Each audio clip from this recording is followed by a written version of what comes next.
ইডির বিরুদ্ধে যখন অভিযোগ করছেন মমতা বন্দ্যোপাধ্যায়, পাল্টা বিবৃতি ইডির তরফে জারি করা হয়েছে, যেখানে বলা হয়েছে শান্তিপূর্ণ এবং পেশাদারী কায়দায় তল্লাশি চালানো হচ্ছিল।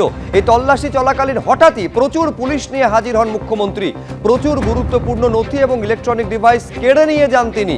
আইপ্যাকের কর্ণধারের বাড়ি থেকে সল্টলেকে আইপ্যাকের অফিসে ঢোকেন মমতা বন্দ্যোপাধ্যায়। মুখ্যমন্ত্রী, তার সহযোগী ও পুলিশ অফিসাররা আইপ্যাকের অফিসে ঢোকেন, জোর করে গুরুত্বপূর্ণ নথি এবং ইলেকট্রনিক ডিভাইস কেড়ে নেন। তথ্য প্রমাণের ভিত্তিতেই অভিযান চলছিল, কোনো রাজনৈতিক দলকে টার্গেট করে নয়। কোনো পার্টি অফিসে তল্লাশি চালানো হয়নি। পশ্চিমবঙ্গের 6টি এবং দিল্লির 4 জায়গায় তল্লাশি চলেছে বলে বিবৃতিতে দাবি করেছে এনফোর্সমেন্ট ডিরেক্টরেট। এই কয়লা পাচার মামলা এবং হাওয়ালা যোগের তদন্তেই তল্লাশি অভিযান চলছিল। 10 কোটি টাকা লেনদেনের সূত্রে আইপ্যাক কর্ণধারের বাড়ি এবং অফিসে তল্লাশি চালানো হয়েছে। হাওয়ালা চক্রের সঙ্গে আইপ্যাক জড়িত বলে বিবৃতি জারি করেছে ইডি।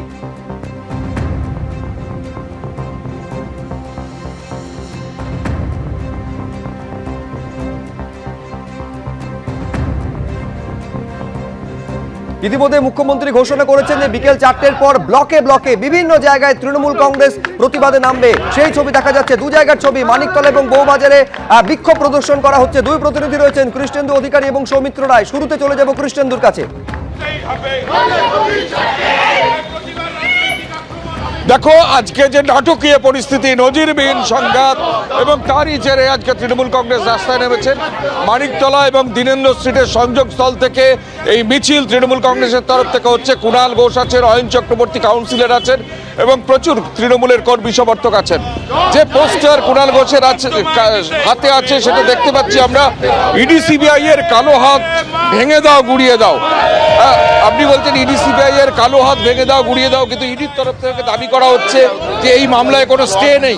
তারপরেও সমস্ত রকম ভাবে চেষ্টা করেও যখন এরা বুঝে গেছে বিজেপি হারতে চলেছে, তখন নির্বাচন কমিশনকে ব্যবহার করে তারা এখানে ভোট চুরি করার চেষ্টা করেছিল এই এসআইআর এর নামে। সেই ভোট চুরি যখন তৃণমূল আটকে দিচ্ছে, তখন তথ্য চুরি করতে নামিয়েছে, তথ্য চুরি। ফলে আমরা সেই জায়গায় ভোটের মুখে আমাদের সহায়ক, প্রচারের সহায়ক সংস্থা, তাদের কাছে আমাদের প্রচারের নানা ইনপুট, প্রচারের নানা পরিকল্পনা, প্রচারের নানা ইডি রেডের প্রতিবাদে রাজ্য জুড়ে মুখ্যমন্ত্রীর নির্দেশে পথে নেমেছে তৃণমূল কংগ্রেস। আমি এই মুহূর্তে সল্টলেকের ছবিটা জানবো। ঐশী মুখোপাধ্যায় আমাদের প্রতিনিধি রয়েছেন সরাসরি।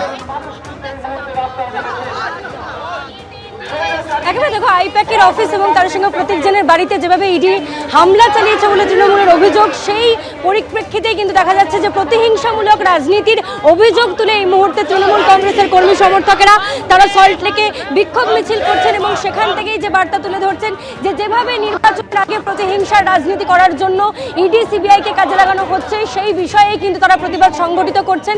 এবং তারই সঙ্গে আইপ্যাকের অফিসে আজকে যেভাবে ইডির রেড ছিল এবং সেখানে মুখ্যমন্ত্রী খোদ পৌঁছে গিয়েছিলেন, সেখান থেকেই সুর বেঁধে দিয়েছিলেন আন্দোলনের একেবারে। এবং এই ছবি রাজ্য জুড়ে বিভিন্ন জায়গায় দেখা যাচ্ছে যে সমস্ত ল্যাপটপ, ফোন, নির্বাচনী কৌশল, এসআইআর এর কাজ সংক্রান্ত যে নথি রয়েছে তা বাজেয়াপ্ত করেছে এনফোর্সমেন্ট ডিরেক্টরেট। আমরা নথিভুক্ত রাজনৈতিক দল, আমরা তো আয়কর দিই। নতুন করে সব কাগজ তৈরি করতে গেলে তো নির্বাচনটাই পেরিয়ে যাবে। কি বলেছেন মুখ্যমন্ত্রী, দেখুন। অপারেশনটা স্টার্ট করেছে ভোর 6টা থেকে, যখন অফিসে কেউ ছিলই না প্রায়, এবং তারা এসে আমাদের পার্টির সব ডেটা, সমস্ত ল্যাপটপ, সমস্ত আইফোন বা ফোনে যে সমস্ত স্ট্র্যাটেজি আছে ইলেকশনের, ইনক্লুডিং এসআইআর, আমাদের কাজ চলছে মানুষকে সাহায্য করবার জন্য, সেগুলো সব ওরা ফরেন্সিক টিম নিয়ে এসে সকাল থেকে ট্রান্সফার করেছে। আমি মনে করি এটা ক্রাইম। একটা পার্টি অফিসের, এটা প্রাইভেট অর্গানাইজেশন নয়। আপনারা সবাই জানেন আইপ্যাক আমাদের অল ইন্ডিয়া তৃণমূল কংগ্রেসের,